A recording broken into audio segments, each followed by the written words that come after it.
Halo semuanya, selamat datang kembali di video analisa harian XAUUSD bersama Mandana, dan ini adalah analisa harian XAUUSD pada hari ini tanggal 19 Juni 2025, hari Kamis pasca FOMC tadi pagi. Seperti biasa, jika kalian semua suka dengan videonya, jangan lupa like dulu videonya, subscribe hidupkan lonceng dan di share. Oke, jadi kemungkinan nanti saya bisa live lagi sebentar ya, karena ini sudah mulai oke lagi tenggorokannya. Untungnya setiap hari minum ya, yang penting jangan minum es, itu aja sih ya. Minum hangat, jahe, kan banyak buah, sayur, sembuh sendiri. Oke, bagaimana kemarin FOMC ya? Mungkin ada yang begadang FOMC atau bagaimana? Kalau dilihat ya, kemarin kita lihat berdasarkan technical dulu. Technical kemarin dia bilang kalau kita tunggu marketnya itu break dari trend line dan dia nge-sweep dari high di 3396. Oke, ini benar close-nya di atas seperti ini. Dan masalahnya adalah kalau kalian lihat 1 jam berikutnya marketnya itu turun lagi ke bawah. Bahkan ini malah menciptakan bearish engulfing. Kalau kalian cari konfirmasi ketika breakout ya, inilah yang saya lebih prefer. Ketika breakout, retest, ada konfirmasi, baru enak buat ambil posisi gitu kan. Kalau kalian ngeh ya, ini kan close candlenya jam 12, benar-benar jam 1 jam ya. 1 jam, berarti kan kita, ini kan trendline H1, jadi kita lihat penutupan candle H1. Oke, ini sudah di sweep, kemudian ini close di atas trendline. Kita kecilkan time frame M30. M30 membentuk apa? Membentuk doji. Oke, kemudian M15 membentuk apa? M15 itu mana, jam 12 ya. Sorry, sebentar. Ini kok saya bingung cara baca candlenya. Ini open jam 1 ya, ini close jam 12. Oke. Ini kalau dilihat M15-nya kan sorry. Di sini ya. Di sini berarti ujung-ujungnya adalah ini baru buka candle, buka jam 1, close-nya di sini. Berarti M15 buka jam 1. Kalian bisa lihat penutupan candle 1 jam berarti di sini. Ini apa? Ini hampir membentuk bearish engulfing. Ekor atasnya panjang sekali. M5 kalian bisa lihat ini ngebentuk apa? Benar, ini ngebentuk bearish engulfing. Jadi walaupun H1-nya itu kelihatannya close di atas trend line, kalian lihat time frame kecil ya. Ini kan H1 close di atas trend line. Oke, kalian kecilkan ke time frame sampai M5. Apa yang terjadi? Kalian tidak menemukan yang namanya benar-benar breakout yang pasti. Ini justru malah ada bearish engulfing. Kemudian misalnya kalian nggak lihat sampai M5 misalnya, kalian tunggu ya. Ini benar breakout, kalian tunggu retest di trend line. Kalian kecilkan lagi time frame-nya M30, kalian anggaplah menunggu 30 menit. Ini kalian ngelihat ini bearish engulfing lagi, setelah ada doji, ada bearish engulfing. Nah, apa kalian mau nekat ambil buy di sana? Kalian lihat M15 ini ketika bearishnya besar, kemudian ini bearish, M15 selanjutnya ini kencang lagi ke bawah. Ini sebenarnya tidak ada logika kalian itu ada ambil posisi buy kemarin ketika breakout di sini ya. Breakout memang benar secara trendline, cuman ketika dia mau retest untuk naik lagi itu tidak dikasih. Jadi dia breakout naik, nge-sweep atas, turun lagi balik. Jadi ini benar-benar marketnya gimana ya? Gak jelas sih. Ya. Kemarin H1 sudah saya bilang juga, kalau ada market di bawah 3377, hati-hati, kemungkinan ini market yang bisa nge-sweep sampai lumayan jauh ke bawah sampai 3357. Ya, ini sih marketnya masih berhenti di sini nih ya. Kemarin kan sudah saya buat ya untuk masalah liquidity yang ada di time frame M5. Ini kalau kalian tidak percaya, dari sini sampai sini. Oke. Di sini saya buat 1, kemudian di sini saya buat 1. Kita geser. Kalian bisa lihat ya. Ini sebenarnya sudah masuk ya, ini sudah kena. Kemudian ini masuk lagi sekali dan harganya mental lagi. Ini sebenarnya masih bisa ngabisin liquidity sampai level terakhir di 3357 sebenarnya, tapi nggak tahu deh bener nggak sampai sana ya. Jadi otomatis 3377 sekarang apakah ini bisa worth it dipakai selaku resistance become supportnya sekarang? Jujur ya, dengan kondisi sekarang ini rada bermasalah sih. Ya, apalagi kalau lihat dari segi H4 ini pure wadaw. Ya, ini pure wadaw sekali. Ini otomatis saya ada beberapa delete dulu lah ya. Oke, kita coba analisa full dari time frame besar dulu ya. Daily kalau dibilang ini angle of bearish enggak ya, ini body doang gede ya, body doang gede dibandingkan dengan ekor atas bawah. Jadi ini oke lah ya, ini oke dikatakan sebagai candle bearish aja, cuman bukan sebagai bearish power untuk beneran turun ke bawah ya. Secara indikator, nah ini problemnya sekarang. Secara stokastik dia sudah nge-cross nih. Ya, secara stokastik sudah nge-cross. Jadi ya, makanya kemarin sudah saya katakan ya kan, kalau ini misalnya bearish di bawah ya, bearish akhirnya intinya penutupan bearish saja kemarin, maka kemungkinan ini stokastiknya bisa nge-cross. Ya udah, kalian bisa lihat nih. Ini naik, ini turun. Problemnya dari segi momentum RSI. RSI-nya itu masih flat ya. RSI itu masih flat, tidak ada menunjukkan gejala adanya mau naik atau mau turun. Ini masih flat. Cuma dari segi volume untuk stokastiknya mencerminkan gerakan harga, ini dibilang seperti kayak kemarin, berarti momentumnya dipaksa naik ya, naik gara-gara perang itu benar-benar dipaksa buat naik. Sehingga ketika marketnya turun, ini belum ada momentum masuk lagi sampai akhirnya stokastiknya nge-cross. Apakah ini sudah fix menjadi bearish divergent? Kemungkinannya iya, cuman masalahnya volume RSI doang sih, ini masih flat, tidak menunjukkan adanya penurunan di bawah 40, di bawah 50 ya. Ini masih RSI-nya 55 soalnya. Jadi tidak menunjukkan yang pure banget kita bisa melihat penurunan ekstrim atau enggak gitu kan. Ya, itu tadi secara indikatornya. Kalau secara daily, secara apa ya? Ini saya dilihat dulu. Secara candle, oke. Secara candle kita hitung Fibonacci sekali lagi. Oke. Fibonacci terakhir berdasarkan H4 itu kan dari sini sampai sini.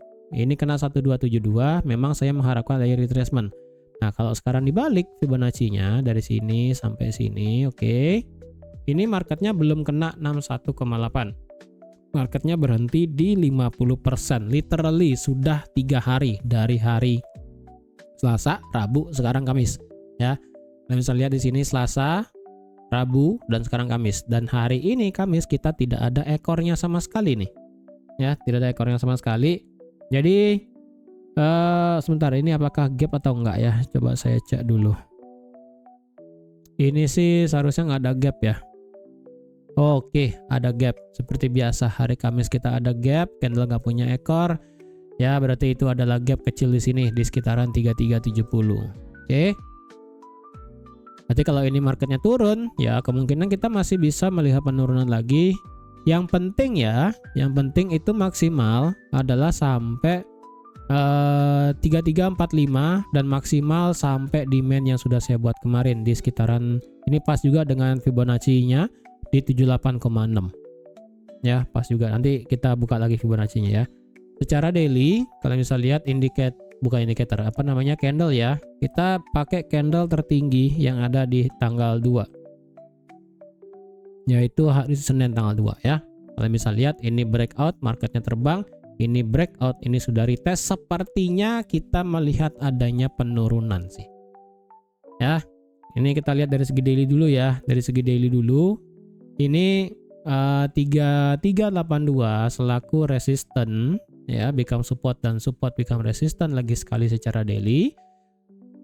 Ini kalian bisa lihat ini adalah resisten, oke. Ini adalah resisten di breakout resisten, kemudian marketnya terbang di hari Jumat, kemudian menjadi support di hari Senin, Selasa, kemudian di hari Rabu dia breakout ke bawah, close benar-benar di bawah. Problemnya cuma satu, dia tidak close di bawah 3365. Benar-benar dia cuma berhenti dan close di sini. Dan sekarang harganya sudah retest di 3380. idealnya kalau sudah kayak begini ya, ini structure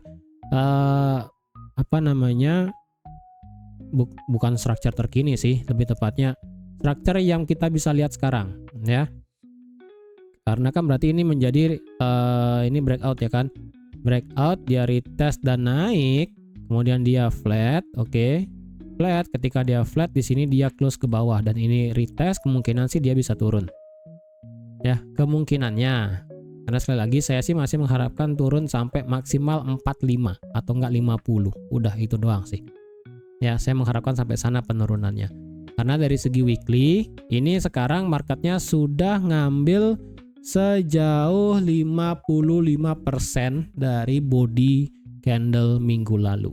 Oke. Jadi kalau misalnya nggak dikasih sampai 3357 ya oke, tidak masalah juga.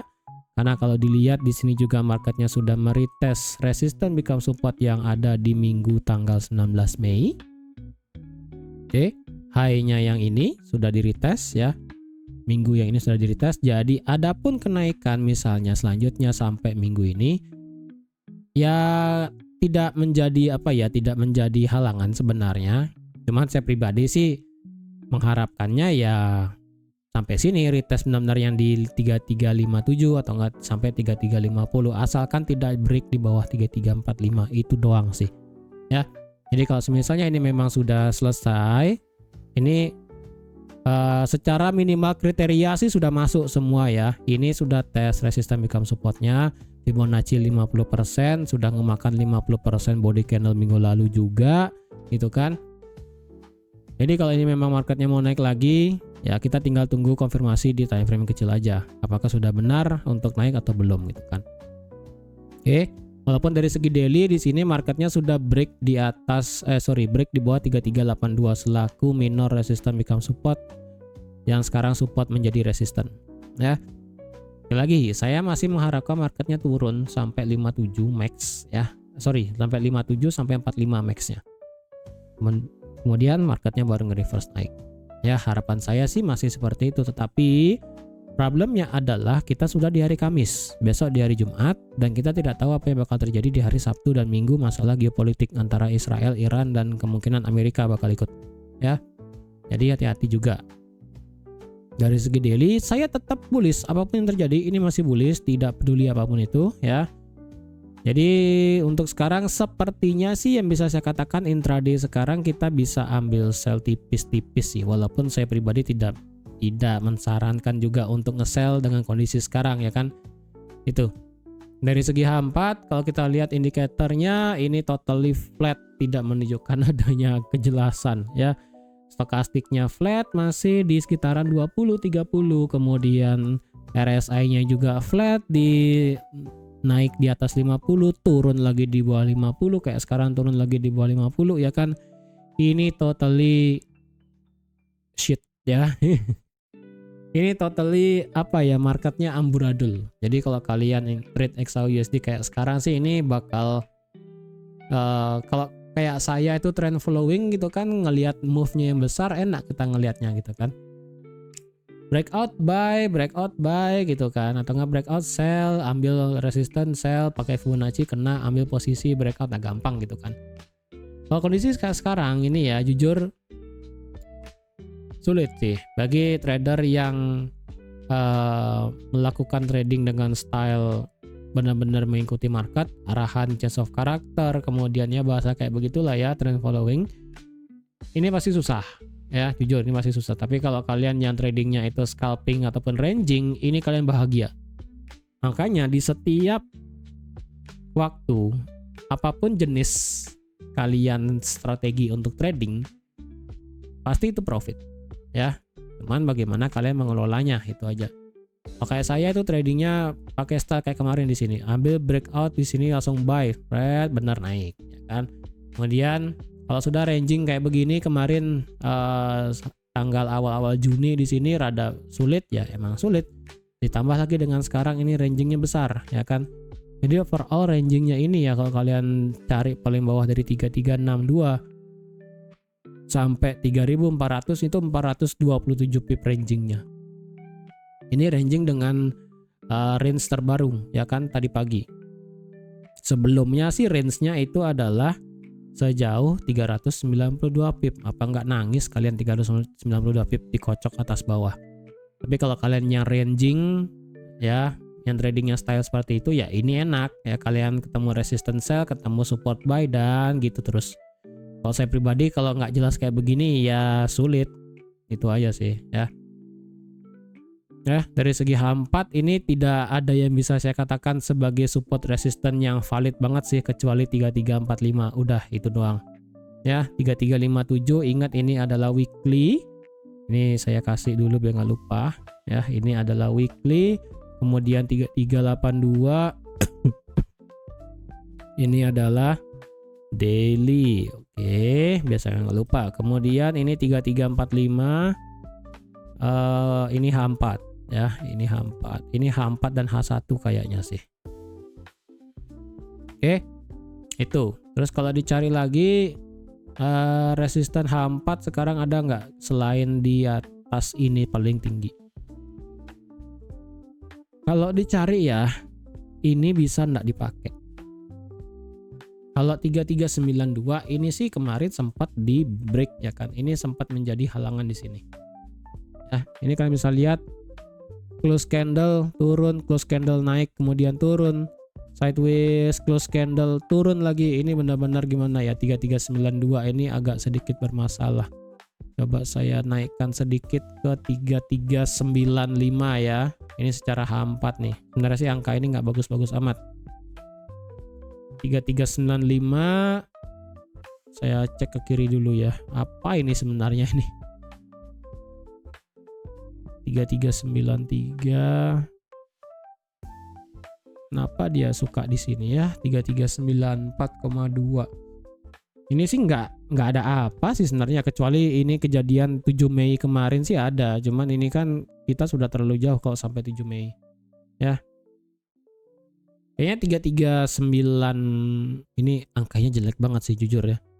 Berapa dikit ya? 3394,5, 3393,5 ini jujur angkanya jelek banget di H4 nih ya. Kita pakai ini aja lah ya kalau gitu. Kita pakai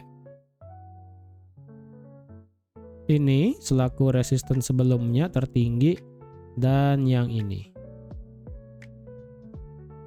Close candle-nya. Oke, close candle tertinggi di sini. High tertinggi di sini. Oke, kita pakai ini aja berarti ya. Ini dari 94 sampai 92,5. Ini adalah resisten yang ada di H4. Oke. Ini saya ketik dulu. Ini adalah H4.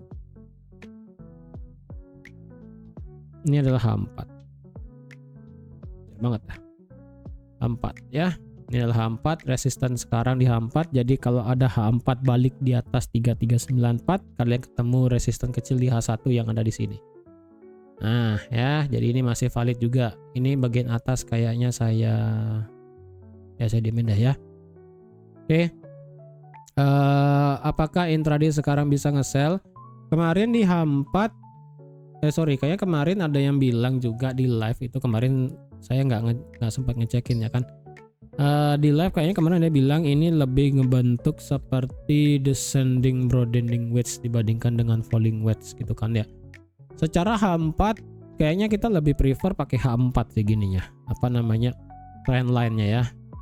Nah, ini kalian bisa lihat pakai trend line H4 ini lebih luar biasa valid lagi nih. Nah, ini pakai trend line H4 tidak apa ya? Benar-benar mantap trend line H4-nya. Begini, kemudian kalau pakai bagian bawahnya kenanya begini. Nah, ini kayak descending broadening wedge ya, bener ya kan, karena ini kan semakin lama low-nya semakin lebar. Kemudian kalau dipaksakan ngebentuk falling wedge sih ini maksa ya, ini sedikit maksa kalau dibilang ini sebagai, ini nggak falling wedge juga sih ya, karena kalau kalian lihat kan ini ujungnya masih lebar soalnya. Jadi kalau dilihat ini ya, kalian boleh berkomentar ya, saya juga bisa salah di sini. Apa yang kalian bisa lihat dari segi H4 di sini? Apakah descending broadening wedge atau ini adalah channel turun? Ya, ini juga nggak salah ya. Ini juga nggak salah. Ini kalian bisa lihat tuh. Ini juga bisa dibilang sebagai channel turun. Nah, ini saya delete ya. Saya delete, ini saya delete. Ini juga kalian bisa lihat ini sebagai channel turun. Jadi tidak ada yang salah juga dari pernyataan kalian kalau ada yang bilang ini sebagai channel turun. Ya. Tuh, ini saya lebarin lagi nih. Nah. Tuh. Kalau kayak begini ya. Ini lebih kayak kompresi sih ya. Ini bukan liquidity, ini lebih ke kompresi. Kalau kompresi kayak begini, kemarin kan saya worry-nya itu marketnya meledak ke atas. Tapi ternyata kalau dari segi H4 ini lebih kompresi. Kompresi kayak begini saya worry-nya ini malah drop ke bawah sih. Ya. Saya worry-nya ini drop ke bawah. Karena gimana ya? Yang ini gimana melihatnya market ya? Begini. Das, biasanya sih begitu ya. Biasanya dia begitu. Jadi ketika dia lagi trennya naik, kemudian terjadi kompresi kecil seperti ini, dia turun ke bawah. Kecuali kompresinya pada saat dia naik itu beda ya. Naik ya kan, ketika dia turun, dia kompresinya begini. Nah, ini baru dia melanjutkan kenaikan. Ini menurut saya kompresinya sih bakal turun sih. Ya, nggak tahu deh bener atau enggak ya. Jadi saya juga bisa salah sekali lagi. Jadi saya juga open table ya buat kalian semua di kolom komentar. Terserah kalian diskusinya gimana ya. Kalian lihatnya ini sebagai apa? Apakah sebagai ini channel turun, kompresi, kemudian broadening wedge atau enggak falling wedge, apapun itu sebutannya. Bagaimana gitu kan? Kalau saya pribadi sih ini ngelihatnya lebih ke ya tadi kemarin saya ngelihatnya seperti falling wedge, cuman ternyata tidak. Dan dari segi H4 ini lebih ketara lagi bahwa ini seperti kompresi. Atas bawahnya kalau kalian lihat pakai H4 ya candlenya ya. Kalau kita hitung per candle sekarang ya, kita perhitung per candle. 1, 2, 3, 4 1, 2, 3, 4, 5, 6, 7, 8. Ada 8 penolakan dari bagian atas. Kemudian bagian bawah cuma ada 1, 2, 3, 4, 5, 6. Cuma ada 6. Jadi bagian atas itu lebih banyak masuk dibandingkan bagian bawah. Ya. Jadi kalau kayak begini sih berarti kan bagian atas itu lebih strong, lebih valid dibandingkan dengan bagian bawah. Jadi bisa dikatakan ketika dia marketnya turun memang ada yang beli, tapi dengan proporsi seperti ini yang bagian atas lebih banyak daripada bagian bawah, berarti lebih banyak orang yang nge-sell di atas dibandingkan orang yang nge-buy di bawah. Ya. Ini kalian lihat sendiri aja pakai candle rejection aja ya dari sini. 1, 2, 3, 4 ini termasuk ya. Ini terbentuk bearish tapi kalian bisa lihat kena bagian atas reject, kena bagian atas reject, kena bagian atas reject, kena bagian atas reject. Kalau yang bagian bawah cuma ada 1, 2, 3, 4, 5, 6. Ya, jadi otomatis nih bagian atas lebih banyak daripada bagian bawah. Jadi pressure-nya sekarang sebenarnya itu lebih kencang masih ke bawah. Ini termasuk baru sih. Ini bisa dikatakan sebagai candle yang baru terbentuk. Ya, kalau misalnya ini ditutup bearish dan ini kalau ditutup bearish dan breakout ke bawah ya. Kayaknya sih benar bakal terjadi drop ke bawah sih. Berarti ini kompresi, ini bisa lanjut turun ke bawah. Ya. Ini hanya tidak akan valid jika kalau nggak mau tidak mau kalian harus pakai H4 ya supaya clear ini breakout atau enggak. Breakout di atas ini, breakout di atas resisten 3394 secara H4, memang itu time frame besar, tapi itu valid. Ya, kalau breakout di atas itu nanti kita bisa kepastian berarti ini marketnya bisa lanjut terbang. Nggak apa-apa ketinggalan untuk sekarang ya. Yang penting kita jelas banget ini ngelihat marketnya mau kemana, itu aja. Oke, itu dari segi H4. Dari segi H1. Dari segi H1 kita tidak melihat adanya kejelasan juga. Ini kalau kalian lihat dari segi H1 ini bakal hancur sih chartnya ya. Kalau sudah chartnya hancur kayak begini, susah kita ngelihat mengidentifikasikan apapun itu, kita ngelihatnya susah. Mau kalian ngelihat sebagai change of character, break of structure, ini wah bakal sulit sekali ya. Nah kalau dilihat ini kan turun, naik, turun, naik, turun, naik, turun, naik, ini bisa turun lagi ke bawah.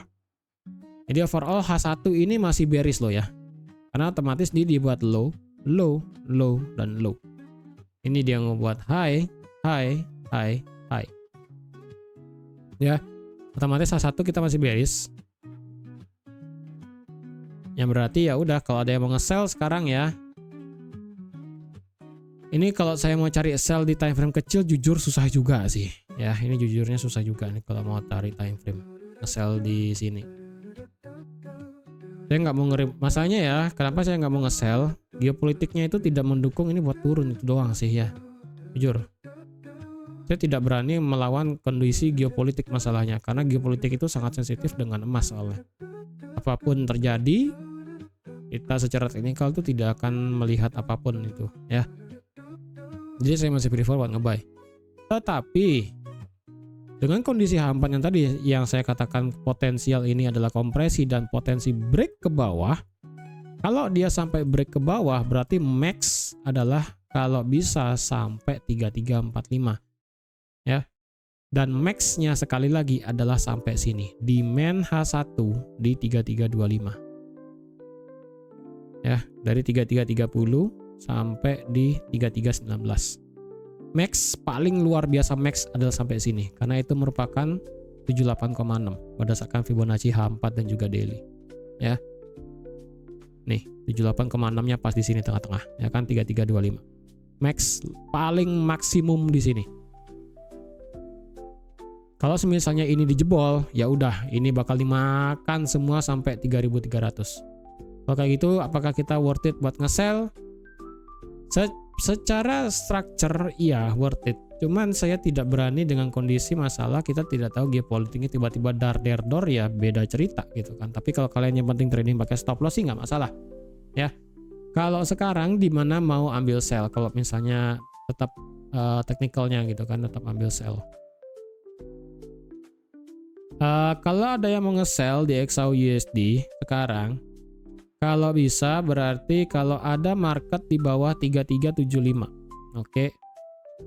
Kalau ada M15 dicampur dengan M3, bentar ini wait. Oke, bisa. Di bawah 3376 ya. Di bawah 3376 atau nggak di bawah 3375 kalian ngide buat nge-sell nanti oke lah ya, silahkan. Ini sudah nabrak daily resistance become supportnya, support become resistance ya kan di 3382. Kalau kalian nekat sekarang ambil sell tanpa konfirmasi, ini nggak ada konfirmasinya ya, bearish engulfingnya nggak ada. Jadi kalau kalian paksa ambil sell sekarang, stop lossnya mau tidak mau wajib di atas 3394. Itu sejauh 160 pip. Kalau dengan proyeksi target kalian adalah sampai ke area demand di 3331, memang itu worth it. Ya, tapi apakah kalian mau hold sejauh ini? Silahkan. Ya. Stop loss 3400 kalau mau, atau enggak kalau kejauhan bisa di 3398. Itu sejauh 178 pip dengan maksimum target sampai 3331. Ya, silakan sih. Ya.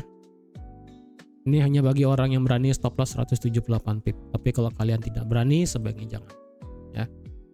Karena kalau kalian kena stop loss di sini, otomatis H4 sepertinya bakal close di atas. Kalau H4 close di atas, ya berarti kita potensial lanjut lagi naik. Itu doang. Ya.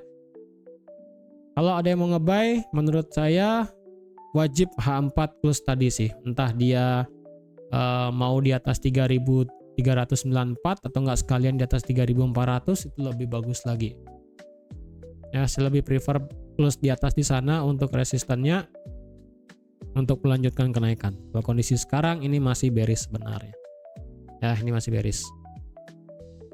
Oke, secara H1 indikatornya menunjukkan bahwa ini gejolaknya masih tekanan bearish ke bawah. Karena ini kemarin marketnya sempat naik di atas 50 tapi gagal, naik di atas 50 tapi gagal, dan sekarang nguji lagi 50. Jadi kemungkinan ini bisa aja flat. Ya, secara stokastik ini juga sudah menunjukkan adanya penurunan lagi di bawah 50, ya berarti ini kemungkinan bisa lanjut diseret lagi. Kalau nge-sell di bawah 3357 bagaimana? Ini weekly 3357 ya. Sangat tidak saya sarankan untuk nge-sell ketika di area ini. Ini sudah saya worry-nya ada yang masuk di sini ya. Walaupun secara bentukan time frame kecil kita tidak ada area yang bagus banget untuk menahan market kecuali 3345. Ini adalah RBS, kemudian demand dari 31 sampai 19. Jadi kalau ada yang ide sell di bawah 3357 ya silakan aja. Saya pribadi sih tidak ambil pusing ya. Saya enggak mau. Oke, itu secara teknikal. Cukup panjang karena ini jujur kita tidak tahu ini marketnya sudah bergerak cukup panjang soalnya. Nah, sekarang secara fundamental. Secara fundamental, saya info sedikit untuk masalah hasil FOMC tadi pagi. Sebenarnya ya, kalau dikatakan apakah hasil FOMC kemarin itu hawkish, dovish, atau bagaimana? Kalau boleh saya katakan, sebenarnya kata-kata beliau adalah hawkish, tetapi hawkishnya itu tidak mencerminkan hawkish yang sangat pro hawkish. Ini hawkish dalam artian mereka tetap plan untuk potong suku bunga sebanyak 2 kali. Tetapi kenapa saya katakan hawkishnya walaupun sesuai plan, kenapa dia tetap hawkish? Saya katakan karena untuk plan memang tetap 2 kali potong suku bunga karena ini tidak berubah ya. Kalian bisa lihat ini ketika Maret tanggal 19, plan untuk Desember projection adalah 3,9 suku bunganya. Kemudian ini kemarin tanggal 18 tetap di 3,9, tidak berubah. Tuh ya, ini proyeksinya kalian bisa lihat. Bisa dikatakan untuk tahun 2025 itu tidak berubah ya. Ini yang dominan ya kan di angka 3,9. Ini juga sama 3,9. Yang beda itu hanya proyeksi di tahun 2026 dan tahun 2027, tapi itu kan masih lama ya. Nah, yang tadi saya katakan untuk kenapa ini lebih hawkish, karena kalian bisa lihat sendiri di sini. Mana dia ya? Ini ya, PCE inflasi diperkirakan bakal naik. Ya, inflasi ini diperkirakan bakal naik. Untuk core PCE diperkirakan juga akan naik ya kan, ini dari 2,8 ke 3,1.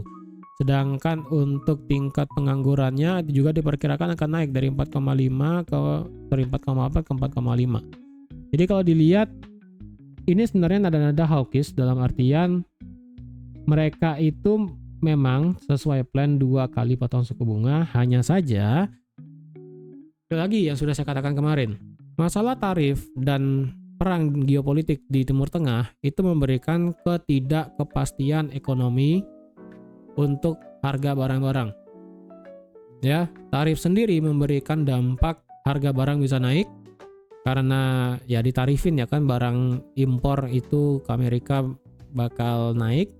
Kemudian dari segi geopolitik di Timur Tengah, otomatis harga minyak naik, harga gas bisa naik, ya kan? Jadi kalau otomatis harga minyak naik, distribusi bakal naik. Distribusi naik, otomatis harga produsen juga bakal naik. Harga naik, inflasi naik, kecenderungan untuk FOMC potong suku bunga kemungkinan bisa tidak sesuai. Dan kemungkinan juga bakal hold lebih lama untuk suku bunga yang tinggi. Hanya itu yang dikatakan sebagai nada-nada hawkish. Ya, apakah ada dovishnya? Untuk sekarang yang bisa saya katakan dovishnya itu adalah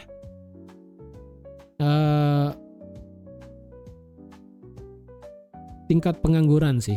Ya, walaupun dari Jerome Powell bilang itu kan untuk sekarang inflasi oke, dengan tingkat pengangguran ataupun tingkat tenaga kerja itu masih stabil ya, 130.000 di NFP itu dan juga tingkat pengangguran 4,2% itu masih stabil, tidak mencerminkan adanya perubahan ataupun minat tenaga kerja yang positif banget gitu kan. Itu masih stabil, netral katanya gitu kan.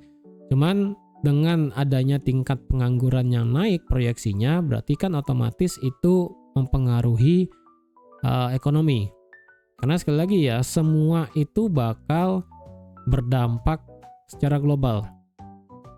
Ya. Kalian bisa lihat juga tingkat GDP diperkirakan di tahun 2025 nanti di kuartal ketiga adalah turun ke 1,4% di sini. Ya, jadi otomatis kalau GDP turun, ekonomi turun, maka itu bisa menjadi nada yang sedikit dovish sebenarnya, karena proyeksi Amerika ekonominya itu diperkirakan bakal turun dengan tingkat penganggurannya yang naik. Nah, itu sedikit problem. Ya, itu sih sebenarnya yang saya bisa tangkap untuk sedikit dovishnya. Tapi untuk overall bisa saya katakan hawkish, walaupun itu masih sesuai plan untuk suku bunganya dipotong sebanyak 2 kali. Tidak ada perubahan nada sih. Ya, tidak menjadi 1 kali ataupun tidak memotong sama sekali, tetap 2 kali untuk di tahun ini. Berarti sesuai plan di bulan September dan juga di bulan Desember 2025. Itu baru bakal dimulai untuk pemotongan suku bunganya.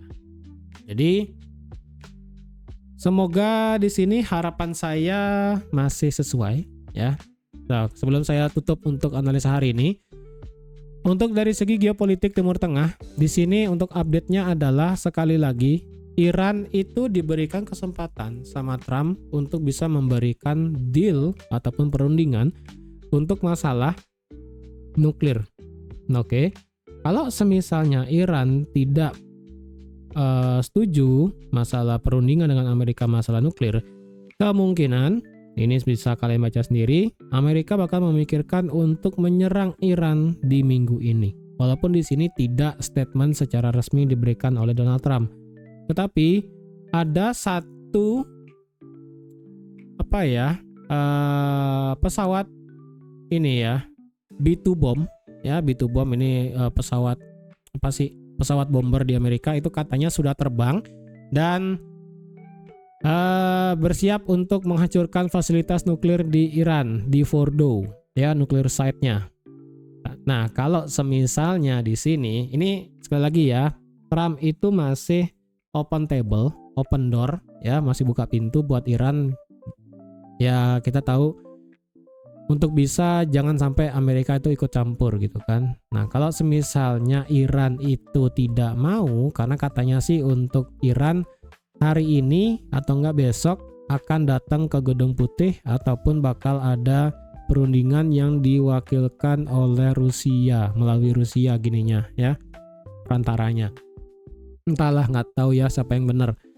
Jadi untuk sekarang dari segi geopolitik Amerika dan Iran itu sedikit memanas lagi, karena sekali lagi kalau sampai ini nggak jadi perundingannya antara Amerika dan Iran masalah nuklir, Amerika bisa ikut campur, yang berarti otomatis Iran bakal menyerang fasilitas militer Amerika yang ada di Israel, dan otomatis Amerika bakal benar-benar membantu Israel dalam hal fasilitas militer, yang berarti geopolitik Amerika, Israel, Iran bakal memanas luar biasa, gold bakal didorong naik. Jadi tekanan gold saat ini itu masih gimana ya, serba salah. Secara suku bunga itu korelasi negatif, tetapi secara korelasi dengan geopolitik itu korelasinya positif. Makanya ini galau ya.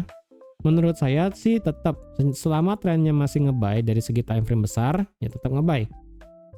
Ya. Jadi kalau misalnya entah itu kejadian beneran atau enggak, ya kan, Amerika tiba-tiba ikut campur masalah Iran dan Israel, segala bentuk technical analysis bakal nggak worth it. Itu aja sih. Ya. Semoga ini semoga ya, pandangan saya ya. Kita melihat adanya memanas lagi. Ya. Memanas lagi. Tetapi sebelum memanas ini didorong turun dulu sampai 57 atau 45. Kemudian di hari Sabtu pagi atau enggak Minggu pagi tiba-tiba ada dar gitu. Nah, hari Senin dar lompat naik ke atas. Nah, itu baru enak. Semoga sih begitu ya. Tapi jangan sampai, karena kita sendiri kan tidak mau adanya perang di muka bumi ini ya. Jadi sekian dulu untuk analisa XAUSD pada hari ini. Terima kasih sudah menonton video sampai habis. Terima kasih juga sudah like, share, dan subscribe seperti biasa. Dan sampai jumpa lagi di analisa harian XAUSD selanjutnya. Bye-bye.